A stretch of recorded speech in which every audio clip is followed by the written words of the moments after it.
Good evening and welcome.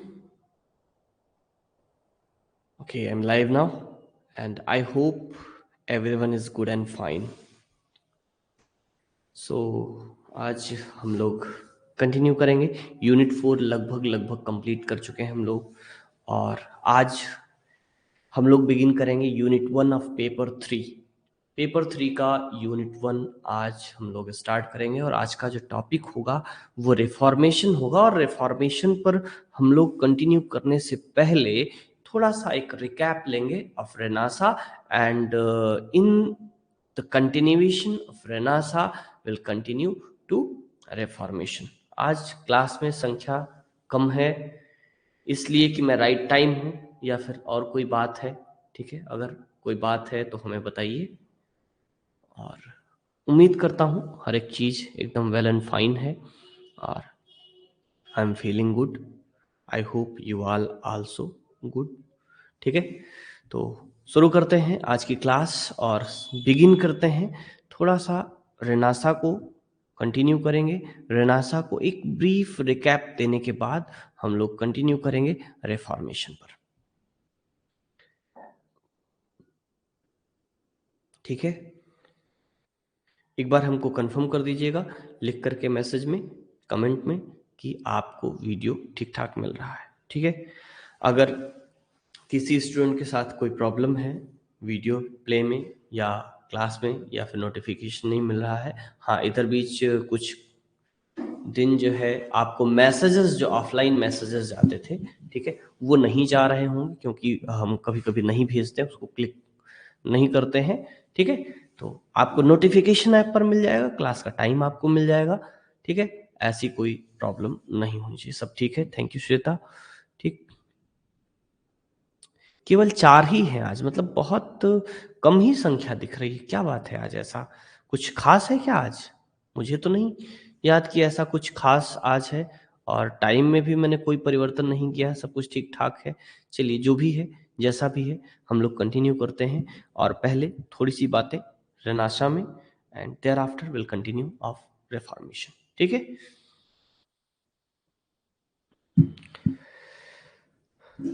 सबसे पहले what is the meaning of Renasa? Renasa is just nothing else but regeneration or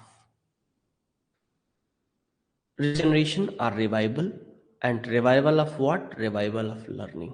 ठीक है, learning किस चीज की?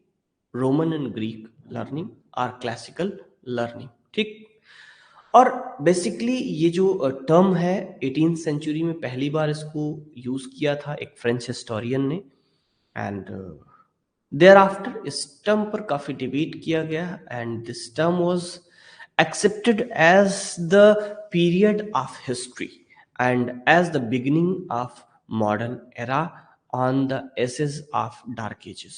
ठीक है, तो जो डार्क एजेस थे, डार्क टाइम था, जो ओल्ड टाइम था, उसके बेसिस पर उसके जो रिमेन्स थे, उसके रिमेन्स पर एक नए समय की शुरुआत क्या है? रेनासा है। And there is much discussion on the accurate meaning of the word renaissance, but no scholar is agree on any final meaning. ठीक है, कोई भी स्कॉलर रेनासा की एक सर्वसम्मत मीनिंग पर फाइनली नहीं पहुंचता है, एक्सेप्टेंस नहीं है। बहुत ज्यादा डिबेट और डिस्कशन इस वर्ड की मीनिंग पर, what does renaissance means, is discussed a lot. बहुत ज्यादा इसको डिस्कस किया गया है। ठीक है, तो रेनासा एक्चुअली में क्या है? Is revival of learning, quest of knowledge, spirit of questioning, and as a period of history. As period of history, we can find it beginning in sometimes 15th century, and if we be precise and go to exact date, then we'll find the year 1453। कौन सा year मिलेगा हम लोगों को? एक year मिलेगा जिसको कहेंगे हम लोग 1453। ठीक है, 1453। In the year 1453 there was two empires that have clashed, means the Turkish Empire ठीक है, एंड दी बाइजेंटाइन एम्पायर। ठीक है, टर्किश एम्पायर को कुछ और भी एक नाम दिया जाता है, कौन सा नाम दिया जाता है आप लोगों को याद हो तो जरा बताइएगा, वो नाम हम भूल गए। जो टर्की में जो एम्परर था, एम्पायर था, उसको क्या कहते हैं, याद नहीं है। बाइजेंटाइन एम्पायर था। ठीक है, Byzantine empire was in Italy, means the area surrounded by Italy, and the capital city was Constantinople। ठीक है, जो कैपिटल सिटी थी वो कॉन्स्टेंटिनोपल थी, और उसी कॉन्स्टेंटिनोपल को आप लोग हिंदी में कुस्तुनतुनिया कहते हैं। ठीक है, तो जो टर्की का एक अटैक हुआ ऑन कुस्तुनतुनिया और Constantinople, then there was lot of destruction in Constantinople, that was actually the center of scholars and great learners, जो कि स्कॉलर्स और लर्नर्स का एक सेंटर था। तो इससे क्या हुआ, वहां से लोग भाग करके नियर बाई कंट्रीज में गए, and thereafter a study on those classics started. Ottoman empire, बिल्कुल, ओके, थैंक यू। ठीक है, ऑटोमन एम्पायर ने जब बाइजेंटाइन एम्पायर पर अटैक किया, उसी के बाद से जो है ये कैप्चर ऑफ कॉन्स्टेंटिनोपल था ईयर 1453। उसी के बाद से ये रेनासा की बिगनिंग हुई, and renaissance is actually associated with several things, just like new searches, spirit of questioning, discoveries, and revival of humanism, lot of things, बहुत सारी चीज़ें हैं। अच्छा, एक बात मुझे ज़रा कंफर्म करके बताइए कि मैंने रेनासा पर कोई नोट्स अपलोड किया है या नहीं। सर, कुछ स्टूडेंट्स को क्लास ज्वाइन करने में प्रॉब्लम आ रही है, प्रॉब्लम आ रही है रियली? कहीं पर कोई मैसेज? ये मुझे भाई ये प्रॉब्लम, हाँ कुछ मैसेजेस आ रहे हैं, सर ज्वाइन नहीं हो रहा है, शशि प्रभा, प्रतिभा, वैसे यहाँ से तो ठीक है सब कुछ, मैं भी कुछ, रुकिए मैं एक मैसेज करता हूँ इंजीनियर्स को।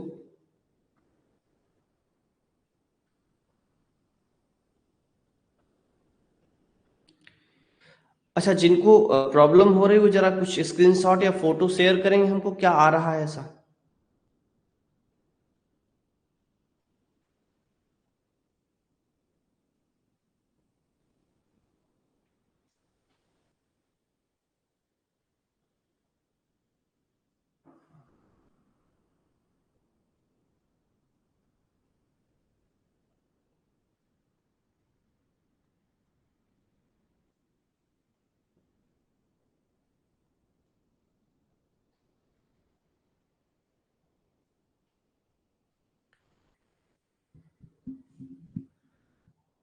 जिनको जैसे अगर कोई स्टूडेंट्स आप लोग, अच्छा कुछ तो प्रतिभा, प्रतिभा को प्रॉब्लम थी, प्रतिभा ने ज्वाइन कर लिया, लेकिन शशि प्रभा अभी नहीं कर पाई, उसको भी प्रॉब्लम हो रही है।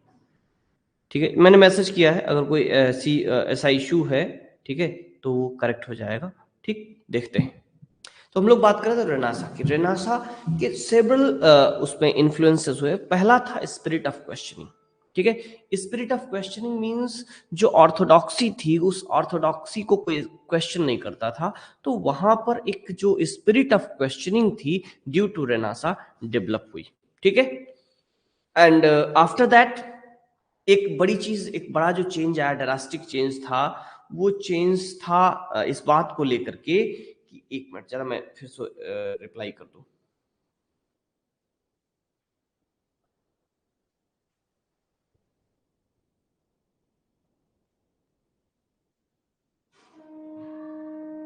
ठीक है, तो उसमें पहली जो चीज थी स्पिरिट ऑफ क्वेश्चनिंग। दूसरी, जो एंशियंट क्लासिक्स थे उनकी लर्निंग जो है, ऑनलाइन में तो कोई नोट्स प्रोवाइड नहीं किए, बट आपने जो लेक्चर्स दिए हैं उसके हेल्प से नोट्स बन चुका था। ओके, कोई बात नहीं। एक रिफॉर्मेशन का तो आज ही मैंने अभी अभी जस्ट क्लास के ठीक पहले अपलोड किया है। रेनासा पर मैं दो जो है नोट्स अपलोड कर दूंगा। एक शॉर्ट नोट होगा, कुछ 3-4 पेजेस का है, 6 पेजेस का, सॉरी, ठीक है। और दूसरा एक लंबा नोट्स होगा जो कि हिस्ट्री की बुक से मैं आपको सेंड कर दूंगा, बहुत इजी लैंग्वेज में, बहुत सरल होगा, उसको भी आप देख लीजिएगा, जो आपको सुटेबल लगे, जहां से कंटेंट आपको अच्छा लगे वो आप कर लेंगे, ठीक है। तो रेनासा पहली थी, स्पिरिट ऑफ क्वेश्चनिंग, दूसरी थी revival of learning of great classics, ठीक है। तो क्लासिक्स की लर्निंग का एक जो है स्पिरिट आई। दूसरा एक जो जियोसेंट्रिक वर्ड था, जियोसेंट्रिक से हेलियोसेंट्रिक अप्रोच में चेंज हुआ, मींस की डिस्कवरीज हुई जिसमें ये डिस्कवर किया गया, गैलीलियो गैलीलाई ने और कॉपरनिकस ने कॉपरनियन थियरी दी कि मींस जो इसके पहले टॉलमियन थियरी थी, टॉलमियन थियरी ये थी कि earth is the centre and the sun moves around earth, this is the Ptolemaic theory. And 15th century में जब रेनासा आया उसी समय जो कॉपरनियन थियरी आई, कॉपरनियन थियरी ने बताया कि that is actually the centre is sun, ठीक है। Sun is also known as Helios, that's why this is known as heliocentric, ठीक है, कि सन इज द सेंटर, सूर्य जो है वो सेंटर में है and earth moves round the sun. ये बात उस समय बताई गई, ठीक है। एक्चुअली ये बात उस समय बताई गई अंग्रेजों को, ठीक है, या यूरोपियंस को। हम हिंदुस्तान वाले तो वो आर्यभट्ट वाले हैं कि बांस के पोपले से गिन लेते थे, कई ग्रह है, हमारे पंडित जी लोग तो जो है ग्रह इधर से उधर खिसका देते हैं मंत्र पढ़ के, ठीक ना। हम लोगों को पहले से पता था कि सूर्य के चारों ओर पृथ्वी चक्कर लगाती है, नवग्रह हैं, ये सारी बातें हम लोगों को पहले से पता थी। बट जो अंग्रेज थे, जो सो कॉल्ड एलीट क्लास थे, जो सो कॉल्ड सिविलाइज्ड थे, उनको ये बात नहीं पता थी, वो गधे थे, उनको कुछ नहीं पता था। वो कहते थे, उनकी बाइबल में आज भी लिखा है कि ये जो धरती है वो चपटी है, आगे बढ़ेंगे तो गिर जाएंगे, ठीक ना। तो ऐसे जाते जाते जाएंगे, एक जगह से ऐसे नीचे गिर जाएंगे, ठीक। तो वो जो जहां से नीचे गिर जाएंगे तो मानते थे कि ये सेंटर है, यहाँ सूरज चारों, सुबह पूरब में दिखता है, शाम को पश्चिम में, तो वो मानते थे कि जो है सूरज घूमता है, ठीक, गधे थे। तो उनको बाद में पता चला नहीं नहीं नहीं, धरती घूमती है, ठीक। तो ये एक बड़ी डिस्कवरी हुई। उसके बाद फिर वॉयजेस स्टार्ट हुई, अमेरिका के लिए रास्ता उन लोगों ने खोजा, इंडिया के लिए एक नया रास्ता खोजा, तमाम जो आइलैंड्स थे उनकी खोज हुई, बहुत सारे इनहेबिटेड आइलैंड्स थे जहां पर कोई रहता ही नहीं था, ठीक है। तो ये सब तमाम बातें थी। एंड आफ्टर दैट इसका जो असर पड़ा वो रिलीजन रिलीजन के साथ साथ लिटरेचर पर भी पड़ा। और जब ये रेनासा इंग्लैंड पहुंचा, और एक बात ध्यान में रखिएगा, इन जर्मनी उसके पहले से जो है जैसे जिस समय रेनासा बिगिन हुआ उसी समय प्रिंटिंग प्रेस का आविष्कार जर्मनी में हो चुका था, ठीक है। और शायद वही कंटेम्परेरी टाइम था जब चाइना में भी प्रिंटिंग प्रेस का आविष्कार हो चुका था, ठीक। तो जर्मनी में प्रिंटिंग प्रेस का आविष्कार हुआ और 1476 में 1476 में इंग्लैंड में पहला प्रिंटिंग प्रेस लग चुका था, ठीक है। तो प्रिंटिंग प्रेस का आविष्कार होना और प्रिंटिंग प्रेस का establishment gives pace to the renaissance. ये जो रेनासा था उसको एक स्पिरिट ऑफ लर्निंग को स्पीड देने वाला, गति देने का काम किया किसने, प्रिंटिंग प्रेस ने। किताबें छपी, लोगों ने खूब पढ़े, खूब समझे, खूब नॉलेज स्प्रेड हुई, ठीक है। तो उसका असर कहाँ पहुंचा, इंग्लैंड पहुंचा। इंग्लैंड में कब पहुंचा, in the time of king Henry seventh, ठीक है। Henry seventh was actually the king, first king of Tudor dynasty, ठीक है। जैसे आप लोगों को हिस्ट्री मैंने बताई थी, तो ब्रिटिश हिस्ट्री में आपको मैंने बताया था कि जो चासर का टाइम था उस समय से एक वार चल रहा था जिसको 100 ईयर्स ऑफ वार कहते हैं, जो कि 1455 में एंड हुआ था, ठीक है।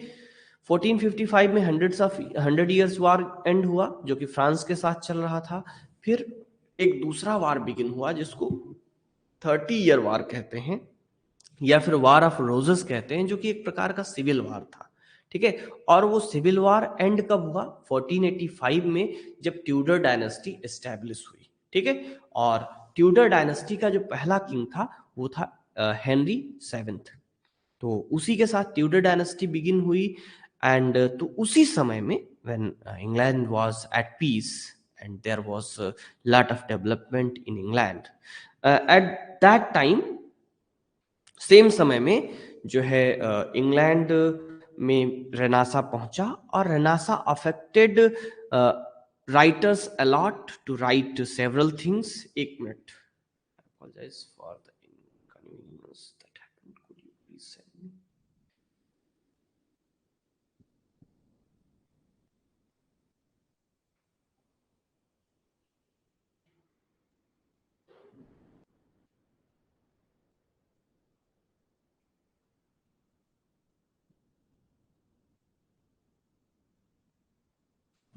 ठीक है, तो यहाँ से बिगिनिंग हुई. और इसी रेनासा जब इंग्लैंड पहुंचा तो इंग्लैंड में रेनासा का जो असर आया वो सबसे बड़ा ड्रामा पर आया.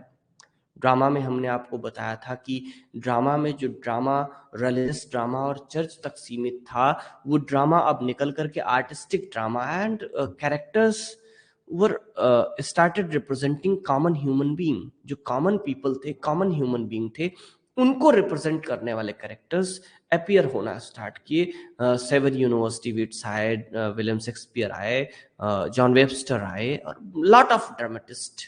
ठीक है, and not only this much but in prose Francis bacon started talking of scientific learning and he wrote lot of essays and several other works. And there was Yat and Surrey, there was the emergence of sonnet, all those things that happen in literature. ठीक है, तो ये सारे परिवर्तन हुए. इन्हीं सारे परिवर्तनों में एक जो बड़ा चेंज था वो था reformation. Reformation can be seen as an effect of renaissance. Reformation is a religious movement. ठीक है, रेफॉर्मेशन एक रिलीजियस मूवमेंट है जो कि यूरोप में हुआ. ठीक है, reformation can be seen as religious movement that was against the corruption in church. Church that is Roman Catholic church. थोड़ा सा उसकी हिस्ट्री की बात करते हैं रोमन कैथोलिक चर्च की. एक्चुअली जो चर्च है वो supreme church was in France, sorry, not France, in Rome, and that Roman Catholic Church was at the highest hierarchy. ठीक है, इवन किंग को भी कोई जजमेंट लेना होता था, कोई निर्णय लेना होता था, इवन उसको खुद अपने डाइवोर्स से रिलेटेड उसको खुद डिवोर्स लेना था, तो उस डिवोर्स से रिलेटेड निर्णय के लिए उसको पोप से पहले परमिशन लेनी पड़ती थी. ठीक है, and there was lot of corruption in the society, but before renaissance there was no spirit of questioning, there was orthodoxy. ठीक है, रेनासा के पहले ऑर्थोडॉक्सी थी. कोई रिलीजन को क्वेश्चन नहीं कर सकता था, कोई पोप को क्वेश्चन नहीं कर सकता था, कोई चर्च को क्वेश्चन नहीं कर सकता था. And this no questioning, this lack of questioning corrupted the church and the priests. ये जो lack of question था, ये जो क्वेश्चन ना पूछने की बात थी या फिर ऑर्थोडॉक्सी थी कि जो चर्च कह रहा है वो सही है, जो पंडित जी कह रहे हैं वो सही है, जो प्रीस्ट कह रहा है वो सही है, जो पोप कह रहा है वो ही अल्टीमेट ट्रुथ है. तो ये जो बात थी that corrupted the church. There was lot of corruption and hypocrisy in the church and pope.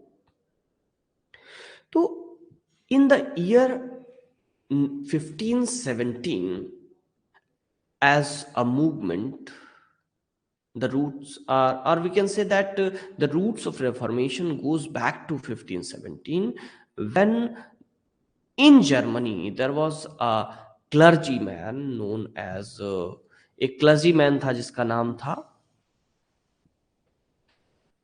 Martin Luther. ठीक है, there was a clergyman who was Martin Luther. And 1517 पहले वो एक्चुअली एक क्लर्जी था, चर्च में था. देयर आफ्टर उस church की जॉब को छोड़ करके उसने जो है यूनिवर्सिटी में टीचिंग स्टार्ट की. वहां पर वो बाइबल पढ़ाता था. तो उसको जो lot of corruptions of Christianity थे उसने देखे, एंड उस क्रिश्चियनिटी से उन्होंने क्या किया कि एक खुद को बहुत बंधा हुआ महसूस किया. एंड फाइनली उन्होंने उस क्रिश्चियनिटी को चैलेंज किया, उस चर्च को चैलेंज किया, पोप को चैलेंज किया। उस चीज को आप ऐसे से देखें, the controversy over the proper interpretation of the Christian faith began in Germany in 1517। तो ये जो कंट्रोवर्सी थी, जिसको हम लोग कह सकते हैं कि, जस्ट मिनट,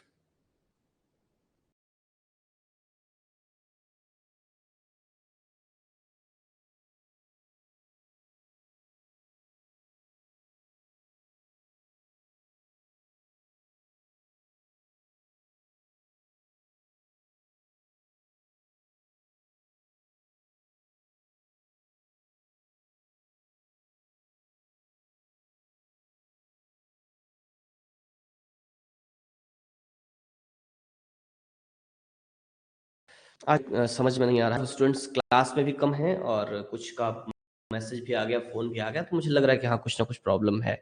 मैंने मैसेज किया है, इंजीनियर को उसका स्क्रीनशॉट चाहिए होता है, स्क्रीनशॉट किसी का मिल नहीं पा रहा, देखते हैं क्लास के बाद ही, ठीक है।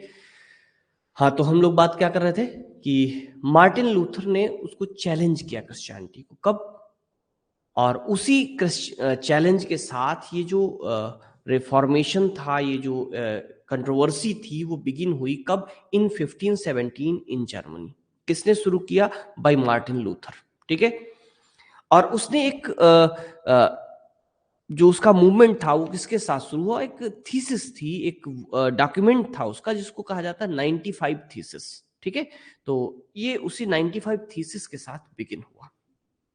और लूथर ने क्या कहा कि Luther felt the church was too worldly, the papacy, papacy actually कहा जाता है पोप का जो कार्य होता है, पोप का जो लीडरशिप है, उसको पपेसी कहा जाता है, ठीक है। Papacy too far removed in Rome, the clergy too greedy, the religion of the people allowed to be too vulgar, ठीक है। जो लूथर था, लूथर ने ये बात महसूस किया कि जो क्रिश्चियन रिलीजन है अभी, और ये जो पोपेसी है, ये जो रोमन चर्च है, वो और उसके जो क्लर्जीज हैं, वो बहुत ग्रीडी हो गए हैं, बहुत लालच बस गया है उनके अंदर। और क्या है, ये जो रिलीजन है वो लोगों को बहुत ज्यादा वल्गैरिटी, वल्गर हो जाने को भी अलाउ करता है। यानी कि वहां पर क्या सिस्टम था कि भाई कितना भी पाप कर लो, ठीक है, आप क्या करो, सारा पाप कर लो, और पाप करके आपको क्या करना है, जा करके जो है पार्डन खरीदना है, किससे, जो पोप है, सॉरी जो प्रीस्ट हैं, उनसे जा करके आपको एक पार्डन खरीदना है, और पार्डन खरीद लेंगे तो आपके सारे पाप मिट गए। ठीक वैसे ही जैसे आप लॉट ऑफ पाप कर लें, बहुत सारे पाप कर लें, और सारे पाप करने के बाद जाकर के गंगा मैया में स्नान कर लीजिए, तो आपके सारे पाप धुल जाएंगे, ठीक उसी तरीके से, ठीक है। तो ये जो करप्शन था, उसको उसने महसूस किया, ठीक है। And he launched an attack on Roman Catholic church and pope, जो रोमन कैथोलिक चर्च थी और जो पोप था, उसके ऊपर उसने एक अटैक किया। And he formulated Lutheran creed, उसने एक लुथेरियन क्रीड को फॉर्म किया, और उस लुथेरियन क्रीड को फॉर्म करने के साथ साथ उसने चर्च को और कैथोलिक चर्च को और उसके पोप को चैलेंज किया, डायरेक्टली चैलेंज किया, ठीक है। और ये जो लुथेरियन क्रीड था, उसकी जो मान्यताएं थी, उसकी जो बिलीफ्स थे, वो थे कि भाई भगवान और गॉड के बीच में किसी इंटरमीडिएट की जरूरत नहीं है, ठीक है। जो एक कही जा लाइन कही जाती है, हरि को भजे सो हरि को होई, मीन्स भगवान और भक्त के बीच में किसी तीसरे की क्या जरूरत, मियाँ बीवी राजी तो का करें काची, ठीक ना। बात समझ में आई कि नहीं, भाई भगवान है, हम भक्त हैं, हम पूजा करेंगे, वो आएंगे, हम गरियाएंगे, वो सुनेंगे, बात क्लियर, ठीक ना। भाई हिंदुस्तान में तो ऐसे ऐसे भक्त हैं जो भगवान को गरियाते भी हैं, आप बनारस में जाकर के देखिए, ठीक है। बनारस में कुछ महादेव से अलग अलग तरीके के संबंध रखने वाले भक्त मिल जाएंगे आपको, कुछ ऐसे भी मिलेंगे जो महादेव को गालियां भी देते हैं, ठीक है। तो भक्त और भगवान के बीच में किसी तीसरे की क्या जरूरत है। तो वही बात यहाँ पर जो ये मार्टिन लूथर था उसने कही, ठीक है। तो ही लॉन्च्ड एन अटैक, ठीक, and he openly asserted the individual dignity, means उसने ये कहा कि every individual has dignity and has access directly to God and directly to Bible. ठीक है, बाइबल और गॉड का डायरेक्ट एक्सेस हर एक इंडिविजुअल को है. Man is capable enough to cultivate spirituality and establish a direct and personal relationship with God. ठीक है, कि भाई जो ह्यूमन बीइंग है वो खुद डायरेक्टली गॉड से संपर्क कर सकता है, डायरेक्टली गॉड से प्रे कर सकता है, उसके बीच एक डायरेक्ट रिलेशनशिप बना सकता है. उसके लिए किसी चर्च की, किसी प्रीस्ट की कोई जरूरत नहीं है. ठीक वैसे ही समझिए कि जैसे हम कोर्ट में केस लड़ने जाते हैं, तो अगर हम खुद सक्षम हैं अपनी बात कह लेने में कोर्ट में, तो हम वकील क्यों हायर करेंगे? हम अपनी बात कह लेंगे. ठीक है, कोई जरूरी तो है नहीं कि हम वकील रखें. भाई प्रीस्ट क्या है, पंडित जी क्या हुए, वो वकील हुए कि हम अपनी बात नहीं कह पा रहे, पंडित जी हमारी बात कह दिए भगवान से. लेकिन अगर हम खुद सक्षम है इस बात में, हम खुद कर सकते हैं, तो उस इंटरमीडिएट की क्या जरूरत है? ठीक है, एक बार ऐसे ही पंडित जी हमको कुछ बता रहे थे. एक पंडित जी थे, उनसे बातचीत हो रही, तो उन्होंने कुछ ऐसे मंत्र जप के विषय में बात किया. तो मैंने कहा, उनसे पूछा, एक सवाल किया. मैंने कहा, पंडित जी ये बताइए कि क्या जरूरी है कि जो मंत्र जप है वो किसी ब्राह्मण से करवाया जाए? जैसे होता ना कि लोग कुंडली देखते हैं पंडित जी वगैरह, तो वो मंत्र जप बताते हैं, फला मंत्र का जाप करवाइए. तो मैंने पूछा उनसे, तो उन्होंने मुझको यही जवाब दिया था कि अगर आप सक्षम हैं, देन आप क्यों वकील करेंगे? ठीक है, इफ यू आर कैपेबल, अगर आप खुद से कर सकते हैं, you are free to make a relation directly with God. ठीक है, तो वही बात मार्टिन लूथर ने कहा कि every individual, every human being is capable enough and have dignity and capable enough cultivate the spirituality with in him. अपने अंदर एक स्पिरिचुअलिटी को कल्टिवेट करने की उसके अंदर क्षमता है, and he can establish a direct relationship between God and the individual human being. ठीक है, हर एक व्यक्ति खुद और ईश्वर के बीच में एक रिलेशनशिप डेवलप कर सकता है खुद से. There is no need of any intermediary.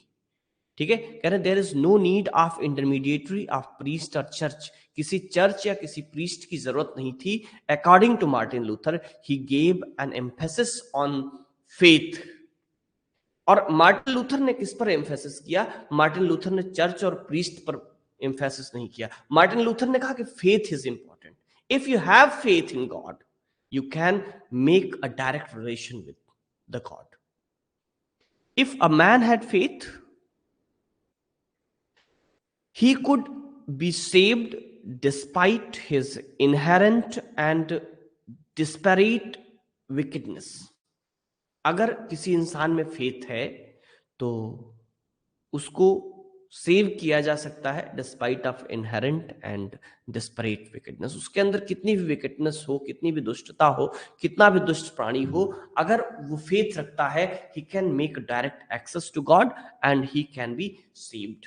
Actually में जो प्रीस्ट थे, जो पोप था, वो इसी बात को कहते हैं कि मीन्स कि they can save them from their sins, from human being sin. ठीक है, लोगों को सिन से वो उनको बचा सकते थे, उनको सेव कर सकते थे by the prayer to God. ठीक है, तो मार्टिन, और इसी बात का वो पैसा लेते थे, इसी बात का करप्शन था सारा का सारा.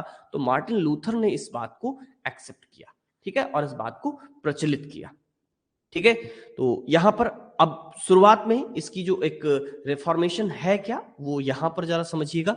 Religious movement. ठीक है, reformation is a religious movement in Europe. कहां बिगिन हुआ था? यूरोप में. Was a rebellion against the formally established Roman Catholic church. इस वर्ड पर फोकस किया गया, फॉर्मली एस्टैब्लिश्ड. ठीक है, जो रोमन कैथोलिक चर्च था वो बहुत फर्म फेथ के साथ बहुत फर्मली एस्टैब्लिश्ड था. ठीक है, इतना आसान नहीं था उसको चैलेंज करना. इवन जिन दोनं व्यक्तियों ने ये बात कही थी कि अर्थ, सॉरी किसने, गैलीलियो नहीं, कॉपरनिकस ने कही थी कि अर्थ गोल है. ठीक है, उसको जो है रोम छोड़ करके भागना पड़ा था. वो फ्रांस जाकर के राजा के पास जाकर के तब इस बात को अनाउंस किया था, नहीं मार दिया जाता उसको. तो चर्च को चैलेंज करना, पोप को चैलेंज करना वाज नॉट सो इजी. वो इजी नहीं था. और उस फर्म एस्टैब्लिश्ड कैथोलिक चर्च को इस मूवमेंट ने जो है एक चैलेंज किया था. It was rebellion against that movement, that church. In the 16th century. कब? 16th सेंचुरी में, ईयर था 1517। ठीक है। Its aim was to remove the vices and abuses crept in the church. जो वाइसेस और अब्यूजेस थी, जो बुराइयां थी उस समय चर्च में व्याप्त हो गई थी, उन बुराइयों को खत्म करना था। और क्या था? Revive the past glory of Christianity. जो क्रिश्चियनिटी की पुरानी ग्लोरी थी, रियल ग्लोरी थी, उसको रिवाइव करना क्या था? वो एक एम था इनका। ठीक है। एंड एस्टैब्लिश द रिफॉर्म्ड और द प्रोटेस्टेंट चर्चेस। और दूसरा काम क्या करना था?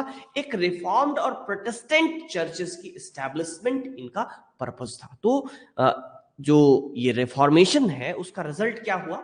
उसका रिजल्ट ये हुआ कि जो सुप्रीम चर्च थी कैथोलिक, रोमन कैथोलिक चर्च, उसको इन्होंने डिनाइड कर दिया। क्यों डिनाई कर दिया? Because there was lot of corruption. और अलग अलग जगहों पर, अलग अलग कंट्रीज ने अपनी प्रोटेस्टेंट चर्च जो है एस्टैब्लिश की, that was free from all corruptions, that having real glory of Christianity. And the ultimate goal of the Reformation was to retrieve a simpler and more spiritual form of Christianity in accordance with the life of Christ. जैसी Christ की life थी, Jesus Christ की जैसी life थी, उसी के according एक मोर spiritual form of Christianity को एस्टैब्लिश करना इस रिफॉर्मेशन मूवमेंट का एम था। ठीक है।